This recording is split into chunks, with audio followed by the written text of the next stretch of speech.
primeiro volume da terceira temporada de The Witcher dá início à adaptação do livro da saga Tempo de Desprezo, onde Geralt é conflitado com a ideia de deixar a neutralidade do que se desenrola. Ficou evidente a aproximação dos livros nessa temporada, porém grande parte da estrutura narrativa é comprometida por causa de uma péssima segunda temporada.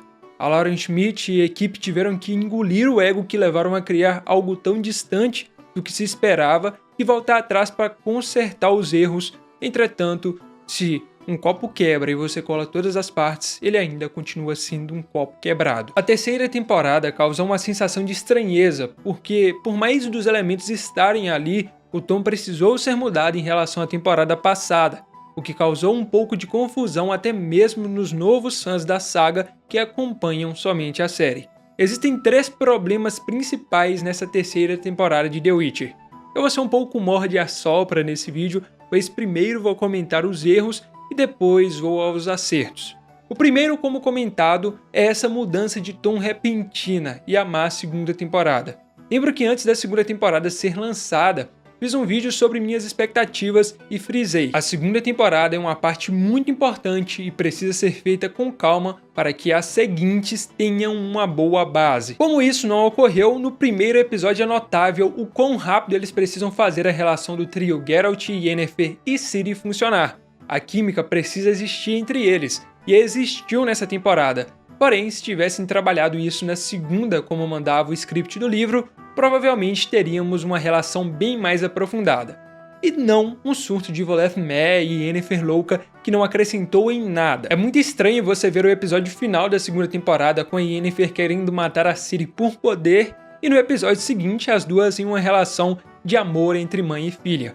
A Ciri é tão orgulhosa como Geralt não seria tão fácil assim. O segundo problema é a falta de coragem de separar esse trio, talvez um quarteto se incluir o Jaskier.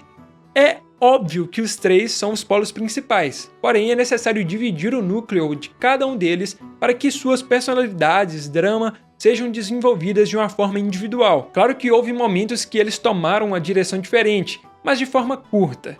Não há um episódio completo com o quarteto separado. Um exemplo é o Jaskier. Eu sei que ele é legal, um quebra-gelo, entretanto a série está entrando em um momento em que os desastres serão bem mais frequentes que a alegria. Então não é errado deixar alguns personagens um pouco de lado, sendo que eles vão reaparecer depois e com uma função a fazer.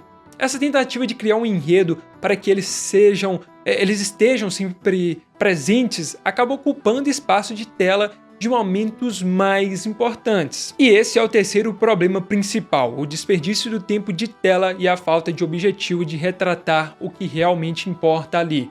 No núcleo da Redânia, isso fica escancarado.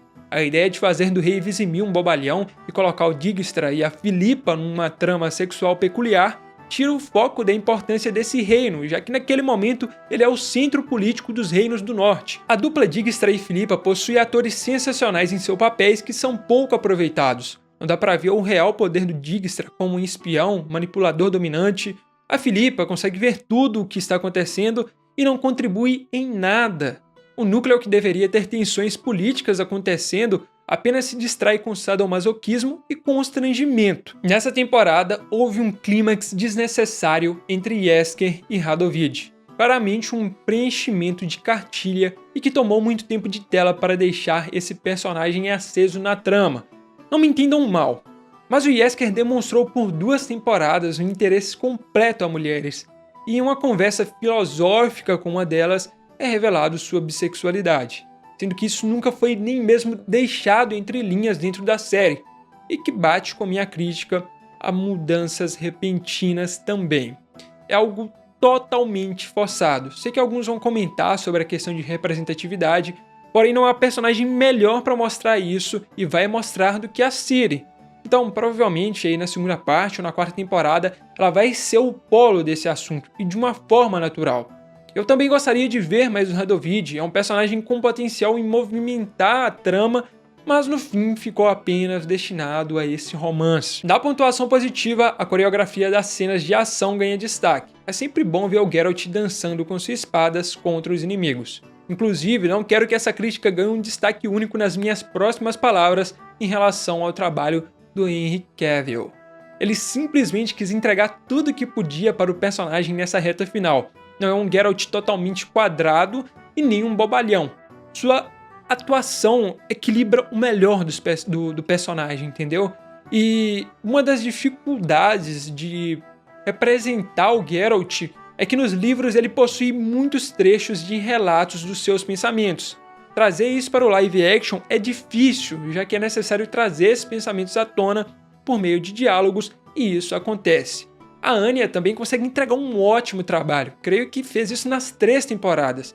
Ela carrega aí muitas críticas, que em sua maioria é voltada a aparências, mas entretanto ela consegue entender o que é ser Yennefer. E o ponto supremo de positividade nessa primeira parte da temporada é o 5º episódio. Desde a primeira temporada, eles se mostraram habilidosos em criar narrativas que não seguem um fluxo linear, um ritmo intenso e intrigante. Eu gosto muito de ver uma história contada de muitas perspectivas, e é importante lembrar que o evento da confraria é uma dança de poder, então essa lógica de trazer detalhes espalhados faz com que o público tenha que encaixar as peças. Sendo um leitor, já sabia sobre o Vilgefortz. Imagino que para o público geral, Stregobor, alguém que eu não entendia do porquê está ali naquele momento, se tornou a principal opção de vilão e também justificou sua presença.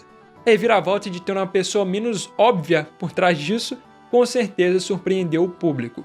Do enredo do episódio final, só fico triste pela exclusão e a mudança da personagem Francesca Findabair e dos elfos no geral. A Guilda dos Elfos é uma parte importantíssima nos livros. Enquanto existe uma guerra entre o Norte e Nilfgaard, os elfos se encontram como rebeldes excluídos buscando espaço.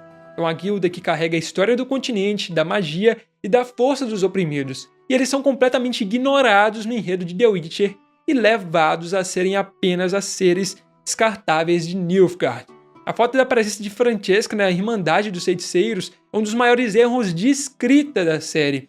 Francesca é considerada a maga mais poderosa do continente, pois ela é uma elfa maga, ou seja, possui a magia original e natural.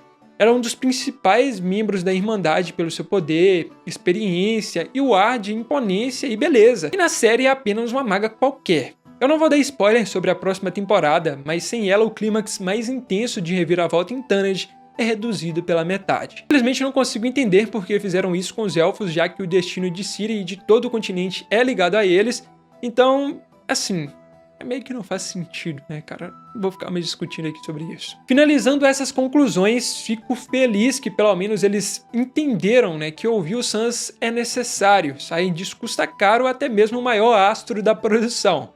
Que os erros sejam corrigidos como começaram a ser e que pelo menos os próximos capítulos nessa temporada continuem nessa subida e não deixem a peteca cair. A 3ª temporada foi boa o suficiente para eu continuar para a 2ª parte, né? Mas não bastante para a adaptação de The Witcher, do que uma adaptação de The Witcher deveria ser.